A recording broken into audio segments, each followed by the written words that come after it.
Cheap freight, rate per mile. Which is better, rate per mile or a percentage of the line haul? I'm going to cover all that on this segment of the Gig Geezer. I want to start off by sharing that in this segment, I'm going to combine content that I've recorded today, that I've documented today, Saturday, June 7, 2024, and also from yesterday, Friday, June 6, 2024. As it turns out, they all kind of are interwoven in terms of it's all about money. The question is about cheap freight. Then what is really an accepted rate per mile with respect to the ownership and operation of a Sprinter/cargo van, and then just a question, which one pays better, a straight up line haul rate or a percentage of it. The source of my discussion at this juncture about what is cheap freight is it's an online article from Overdrive from May 30, 2024. And so the question is, how do you define cheap freight?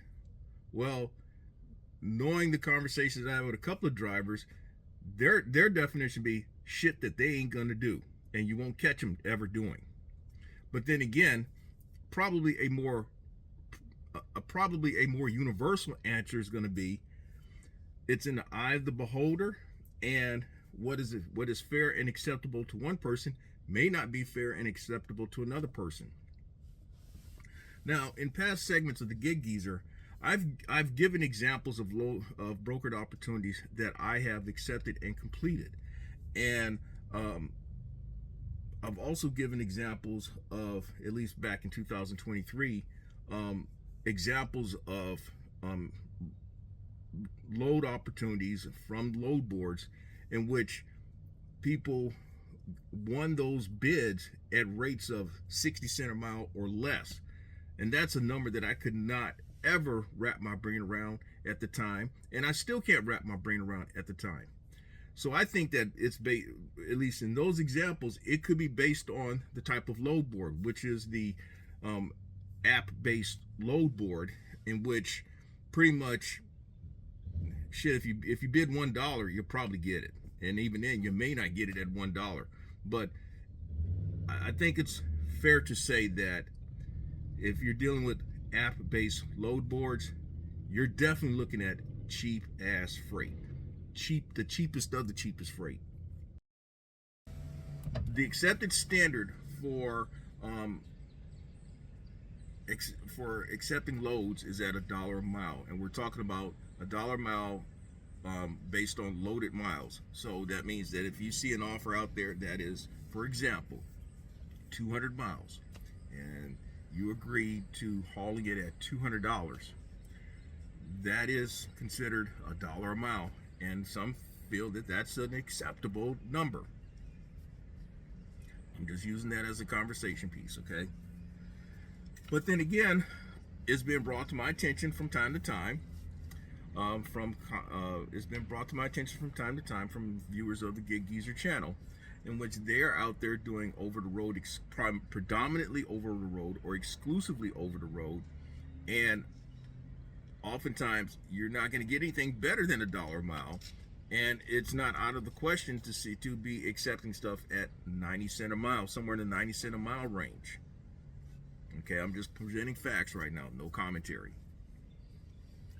Again, now I have shown multiple examples of brokered opportunities that I've accepted and completed, and I've also pointed out in these segments of the Gig Geezer, at least my feeling about $1 a mile, and then again about how I have at least at one point this year been averaging about $2 a mile for brokered opportunities, $2 a mile loaded with brokered opportunities that I've accepted and completed.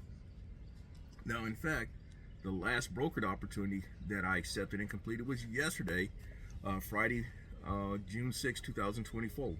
And it was actually from a location and destination that I've mentioned in recent Get Geezer segments, in which I couldn't come to an agreement on a rate. Um, I agreed to do it at 400. I agreed to do this run at $475. Come to find out, there was a route that I could complete this that knocked off 30 miles, or about 35 minutes of travel time, and it made the numbers much more, I wanted to say palatable, but I believe the more correct word for me would be acceptable, because quite honestly, so far this week and so far this month, there haven't been a lot of brokered opportunities out there for a Sprinter / cargo van. And if you can get one in which you're close to what you would normally feel is your preference, it would be to your advantage to accept it. And that's what I did. I mean, hey, look, well, anyway, this run was from the Charleston area going to a freight forwarding place in the Atlanta metropolitan area. Depending on which route you take, it could be as many as 310 miles or as low as 279, 280 miles, depending on which route you take. So I figured out a route. I figured out a route that would take me 279, 280 miles, which put it at $1.70 a mile for loaded miles. So really what it amounted to was my asking price was on this $550, knowing that I probably could not get $550, but most times I've asked for a minimum of $525. But given how things have been, realistically, I knew that but the lowest that I was going to go was $475. In fact, when we went back and forth the last time, the lowest that I was going to go was $475. But what I did not know at the time was there were a couple other routes that was going to knock off about 10% of the high end miles to complete that run. The fact that I got $475 and completed the run, driving 279, 280 miles, it was still $1.70 a mile, which was what I described at the time was more than fair.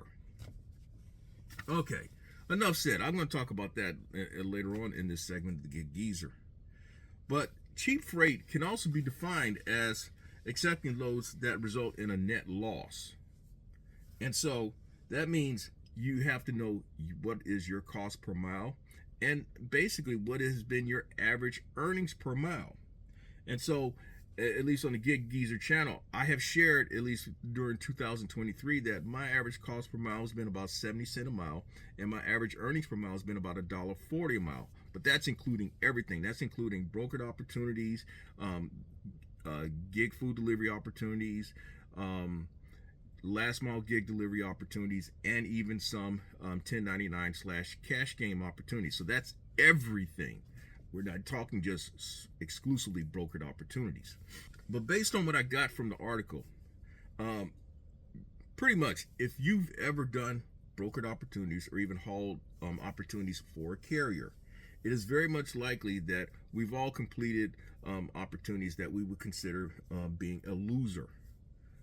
Now, admittedly, I have had some that have resulted in being absolute loser of situations, but it was not realized until after the fact. Now, let me explain it like this. All of the brokered opportunities were negotiated at rates at more than $1 a mile. But what made them losers was not realizing what went into the trip. So it was other factors. It may not have been extra miles driven. It was just the trip itself, at least for me, that made me say that these motherfuckers were losers. And these trips, the trips that come to mind most immediately were a couple of runs that I completed to eastern North Carolina. The first originated from Charlotte. In fact, both originated from Charlotte. The first was from Charlotte to Wilmington.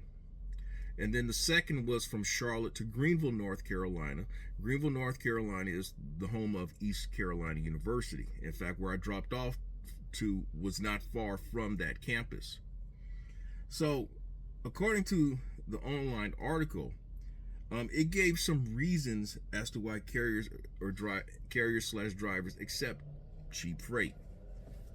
The the the one that received the plurality of replies, the one that had the plurality of replies at 29% was putting oneself in a position for a better demand area. In other words, putting yourself in a better position in a better market where you could probably get more money for your brokered opportunities. The second one was to get home. The third reason was more than one reason given. So that means with the other couple of reasons that I'm about to give, it could have been a confluence of factors why they did it, but they're listed. So the other ones was that they did the shipper slash broker a favor for a future opportunity. And sometimes we do that. We'll take one for the team, for the hope, for the aspiration of getting something better. And then another reason, that was at 9%. At 4%, it was underestimating your true costs, meaning that you should know all the costs you should have some idea what your costs should be for that opportunity. The last one is one that I've often heard or read, but in the survey, it was the least replied, is it beats sitting. Now, what are some other reasons for cheap freight? It could be the market, geography. Other reasons. Some people operate at a much lower cost per mile. Yeah, I mean, actually, when I thought about that 60 cent per mile thing, it could have been where those people just basically live out their van or their truck or whatever. But even then, at less than 60 cent a mile, it makes you wonder. But anyway, the bottom line is that some people have less costs per mile. It could be that they own the vehicle. It could be that they live out of the vehicle. They own the vehicle outright and they live out of the vehicle. They don't put much into maintenance of their vehicle. It could be also that it could be a question of what they really count towards their cost per mile too. Another reason why some people accept this, what is considered cheap freight, is because it's on the way. And then another reason, and this is one that I'm not going to say that it was cheap freight, but it certainly was much less than what I'd accepted. But sometimes is that it averages in with your main haul, but you're still ahead. And the example that I can give is in this segment of the Gig Geezer, where I shared how one of the first times is that I actually covered all my miles from start back to the Gig Geezer compound on a couple of opportunities. It was where I took one from Greer to Atlanta, and then I picked up from Atlanta and came back to Columbia, and the drop-off location was 10 minutes from the Geezer compound. And I earned $700 that day, and my total miles driven were 500. The last thing that I'm going to share, at least about the cheap freight conversation, is, well, when you run cheap freight, what is some of the fallout from running cheap freight? Well, the most common reason, and I've used it in the argument about thirsties, is that it fucks up the market. The second reason is that it lowers the bar. Fucking up the market slash lowering the bar, meaning that it drives down the rates. It can give a broker an argument as to why they should not book the load at a rate that you're asking for. In other words, it could be used many ways on the broker side, but one way is that it allows them to retain more money. Now, another reason again is that people don't know their true costs, but people say that another reason for cheap freight is because of visa drivers or immigrants. And there are articles out there. There is documented information now about companies that are finding ways to get around paying what they should by using drivers from Mexico who obtain a visa to deliver into the United States, farther into the United States. They can deliver to the United States and then take loads in the United States and take them back towards Mexico or further along in the United States. and they're likely to accept stuff for way less than um, a properly documented U.S. driver. And then some people believe, well, the government, because the government is supporting those people, those same people. And then another reason is the FMCSA, because they don't do an adequate job at policing the business, be it the carriers and or the brokers. And then there's also the lack of transparency with the brokers, because it speaks to, and this speaks to actually something that I'm going to mention later into this segment about brokers. Is it when you're dealing with a carrier, they're going to tell you this is what we can get it for, but you really don't know what you can get it for. You're going off of what they're telling you, so there's a lack of transparency of what's being done. So in other words, they may have got it for that you could have gotten. Let's say if it's a 200 mile run, you could have got it for 500, but they're telling you, well, the best we can get you for is for 300. So there's this lack of transparency involved. I mean, hell, they could have met you in the middle at 400, but they're saying, oh no, man, the best we could do is 300 when they got it at 500. You could have gotten it at 500. Recently, I've been asked a couple of questions in the comment section of some Gig Geezer segments. And what I want to do is take opportunity in this segment of the Gig Geezer to answer those questions. Although I had responded to them in the comment section, I want to give a little more elaboration or expound upon those things a bit more. Two questions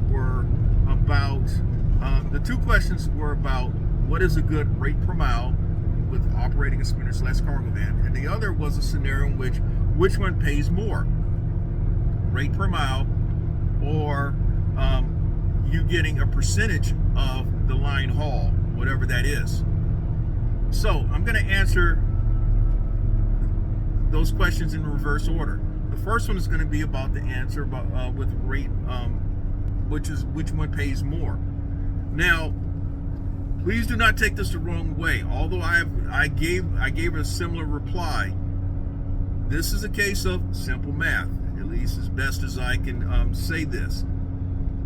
And also, what you also got to take into consideration in one of the scenarios is the transparency of whom you're dealing with. Now, one other thing that I want to establish or qualify for myself in this is that I have been active in the ownership and operation of a sprinter/cargo van since December 2022. I applied for my authority at the beginning of January 2023, and obviously with your authority, it becomes active 3 weeks following the day that you file for it. I booked my first brokered opportunity at the end of March 2023, and that first opportunity was from Charlotte to San Antonio. In fact, I mentioned it's been highlighted in this segment of the Gig Geezer, and I earned over $1,400 on that opportunity. Now, I've since booked all my other load opportunities, brokered opportunities, and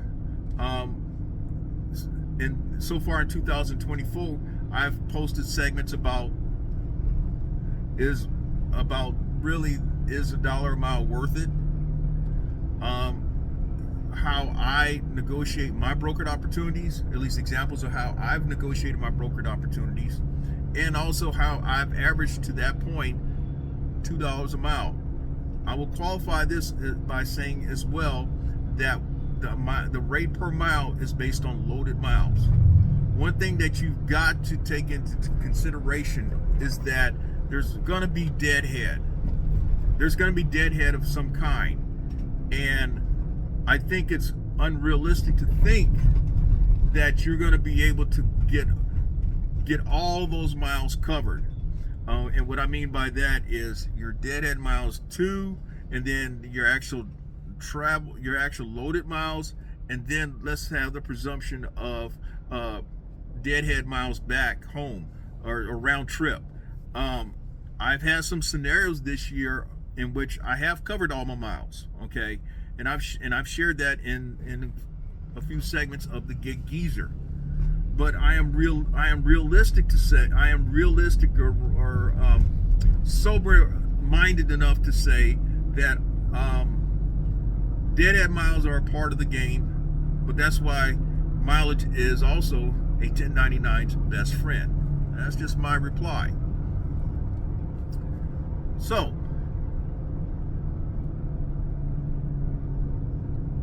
let's take the example of, and this is what I gave in my reply.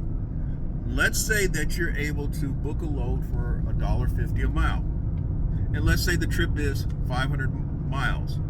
So you're looking to make 750 miles on that line, $750 on that line haul.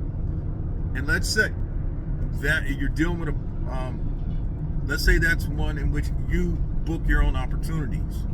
Okay. For me, barring gas, okay, barring gas, the cost that I would have to take into consideration, the cost that I would have to definitely calculate is for factoring. And if you happen to be curious about factoring information, this is the people that I deal with, OTR Solutions, and the link is provided in the comment section, in the description section below. So for me, $750 is going to equal to $30 plus 5, so it's going to be $35 that's going to be taken out for factoring. So I would net on that $715. Forget about gas. Just forget about gas, okay? That is what I'm looking at. I know that there are people going to say, well, you got to consider gas and all that, and depreciation and earnings to before tax and debt and all that bullshit. Okay, yeah, all right. You figure that out for yourself, okay? Just using certain basic numbers, okay? And I mean basic numbers, all right? And then some people want to say that, and the other thing is that some people say, well, if you're running a business, you got to, okay, God damn it, I know, all right? Like I said, I've done my taxes, man, and I pay less taxes than a lot of you, all right, because of the legitimate expenses that I have. But moving on, so $715 is going to be what I'm looking to see deposited in my checking account. If you agree upon an opportunity with a carrier, and they say that they're going to take out 20%. Well, 20% of $750 is $150. So you'll see a deposit of $600. So the difference is $115. It's quite simple. Admittedly, I actually had the conversation with a carrier this week. Well, today is Friday, June 7, 2024. I had a conversation with these people. They're out of Charlotte. Wednesday, June 5th, 2024. They emailed me a driver packet or a carrier packet, and I've yet to fill it out because I got to thinking, okay, am I willing to give up 20%?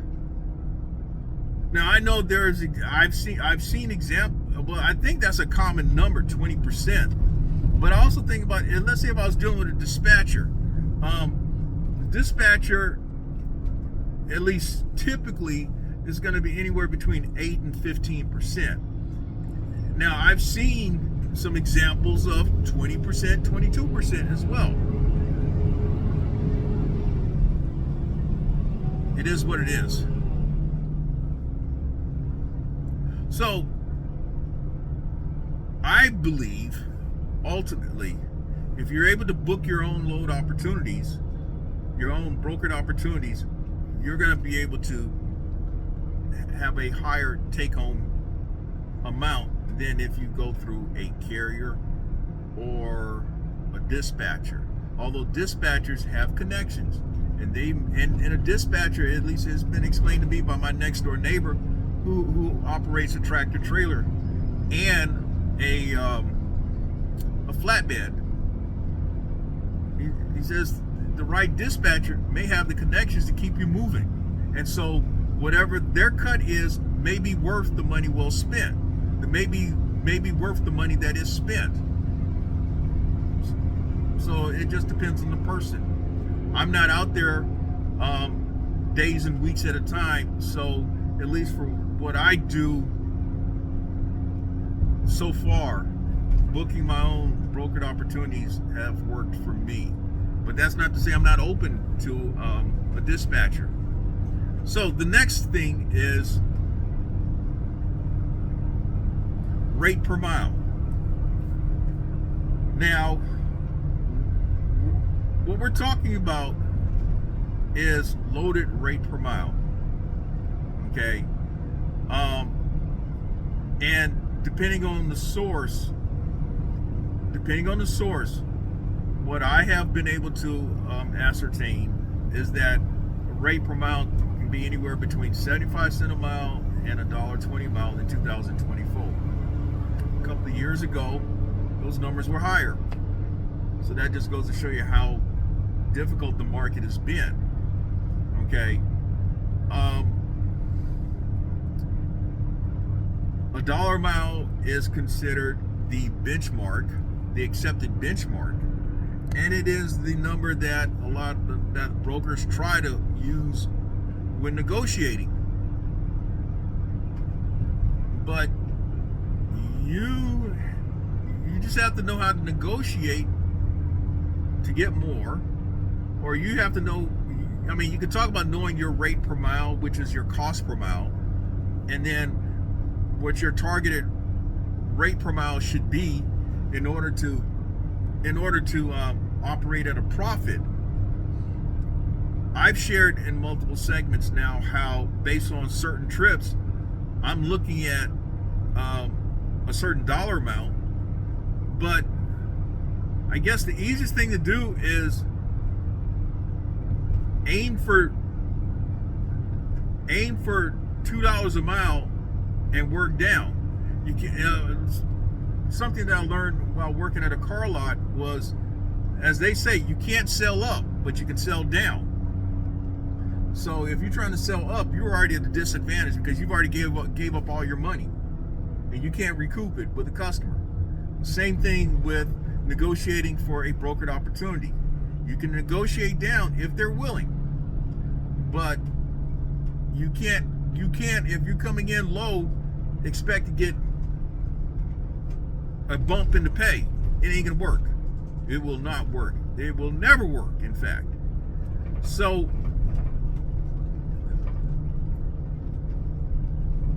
I will say this much.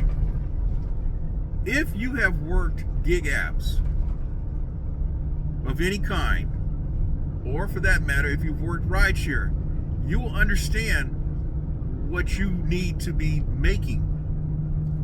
At least this is just my personal experience. You will know what you need to be making, and you won't be. But then again, you're thinking about trying to get the opportunity, and so in the beginning, you're just glad to say that you got something. Hell, I was like that. I mean, I recall an example that was a 200-mile trip, getting paid $250. I wouldn't do that now. Hell, fucking no. 200-mile trip. I'm looking for 400. I'm starting out at 450. I'm asking for 450. Okay, for a 200-mile trip. In fact, the last 200-mile trip that I did, which was on this segment of the Gig Geezer, I got $400. So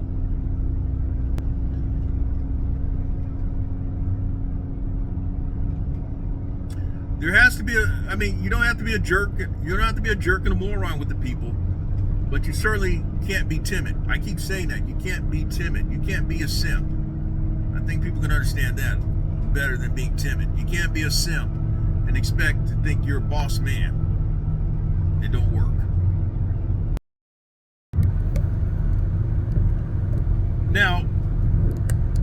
just using some other examples when it comes to the dollar a mile thing and just rate per mile. In my conversations with some folk in recent memory, one guy used to say, "Hey, look, man, you can't be. You got to be willing. You got to be willing to lose. You got to be willing to lose in order to win." And what he means by that is, you're not.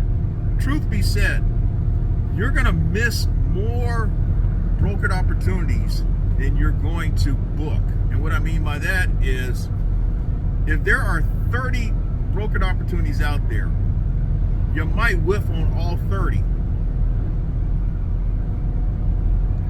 But that is a part of the business. That is a part of the game. All you need is one. That's the other way of looking at it. All you need is one to be moving, okay? And then you can go from there. And that's kind of the way I think, that all I need is one. And when it occurs, it occurs.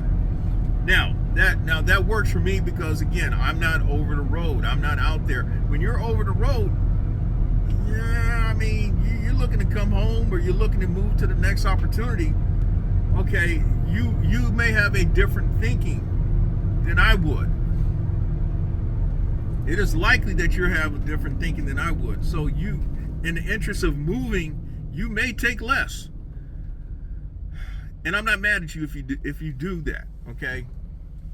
But if you're looking to maximize your money, then